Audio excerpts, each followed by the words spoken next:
Video அனைவருக்கும் இனிய இரவு வணக்கங்க. எல்லாருக்கும் நம்ம நினைக்கிறது என்னென்னாங்க, கடவுளே ஏன் எனக்கு இந்த மாதிரியான கஷ்டங்கள் கொடுக்குற, எனக்கு எது இவ்வளோ துன்பங்கள் கொடுக்குற, எல்லாரும் நல்லா இருக்காங்களே என்னைய மட்டும் இப்படி கஷ்டப்படுத்துறியே, அதுதான் நம்ம நினைக்கிறோம். இப்போ உதாரணத்துக்கு டிவிகே தலைவர் விஜய் எடுத்துக்கோங்களேன். ஒரு உதாரணத்துக்கு சொல்கிறேன், நான் அந்த கட்சி சார்ந்த ஆள் இல்லை. இருந்தாலும் எதுக்காக சொல்கிறேன்னாங்க, அவர் ஒரு படத்துக்கு 150 கோடிக்கு மேலே தான் வாங்குவாருன்னு நான் நினைக்கிறேன்.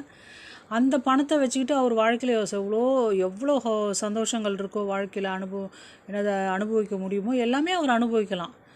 வீடு, காரு, பங்களா, வெளிநாடுகள் போகிறது, அது மாதிரி எதை வேணாலும் அவங்க நினச்சதை வாங்கலாம், சாப்பிட்லாம், எல்லாமே பண்ணலாம். அவங்களுக்கு கடன் பிரச்சனைகள் அது மாதிரிலாம் இருக்க வாய்ப்பில்லை.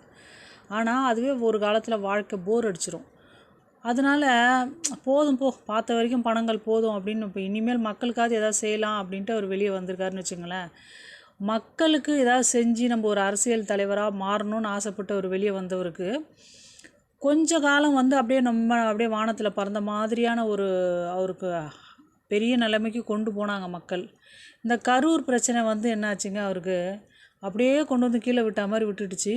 அந்த பரமபதம் மாதிரி ஏணியில் ஏறிக்கிட்டே போயிட்டு திடீர்னு பாம்பு தொட்டு கீழே விழுந்த மாதிரி ஆகிப்போச்சு அவர் நிலமை. ஆனால் நம்ம நினைக்கலாம், அவர் நல்லா நினச்சி தாங்க வந்தார், அவருக்கு ஏன் இவ்வளோ கஷ்டம் கடவுள் கொடுக்குறாரு அப்படின்னா, கடவுள் எது நகர்த்தினாலுங்க அதில் ஒரு காரண காரியம் இல்லாமல் எந்த ஒரு காரியமும் நடக்காது. அதனால் கடவுள் ஏதோ ஒன்று முடிவு பண்ணியிருக்காரு, அது நடக்கிறதுக்காக தான் அந்த கஷ்டம் அவருக்கு. அவரை மோல்டு பண்ணி கொண்டு போகிறார் கடவுள், ஏதோ ஒரு விஷயத்துக்காக அவருக்கு தயார் பண்ணுறாரு. 4 மூலை எல்லாருமே பல விமர்சனங்கள் அவர் மேலே வைக்கிறாங்க, பயங்கரமான தூத்துறாங்க. மக்கள் தூத்தலைங்க, அதாவது சுற்றி இருக்கிறவங்க கட்சிக்காரங்களாம் தூத்துறாங்க. நடிகர் கூட நடிக்கிறவங்களே விமர்சனம் பண்ணுறாங்க மானவரியாக.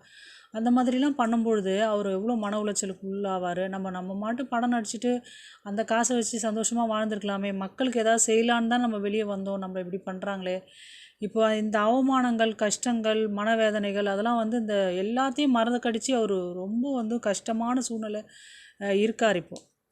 அதனால் நான் என்ன சொல்ல வரேன்னாங்க, ஏதோ ஒரு காரணத்துக்காக தான் கடவுள் இந்த ஒரு அடி அவர் கொடுத்துருக்காரு.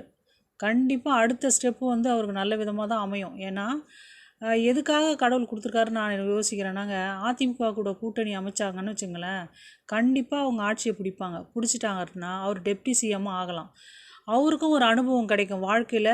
ப்ராக்டிக்கல் நாலேஜ்ன்றது ரொம்ப முக்கியம் அரசியல் பொறுத்தவரையில். அப்படி இருக்கும்பொழுது ஆட்சி அமைக்கிறது எப்படி அமைக்கிறது, ஒரு ஆட்சியை நடத்துறது எப்படின்றத கற்றுக்கலாம். அடுத்த முறை கூட அவர் தனித்து நின்னார்னா மறுபடியும் அவர் சிஎம் ஆகலாம். அதனால் இது ஏதோ ஒரு காரணத்துக்காக கடவுள் அவரை இந்த மாதிரி மோல்டு பண்ணுறாருன்னு நான் நம்புகிறேன்.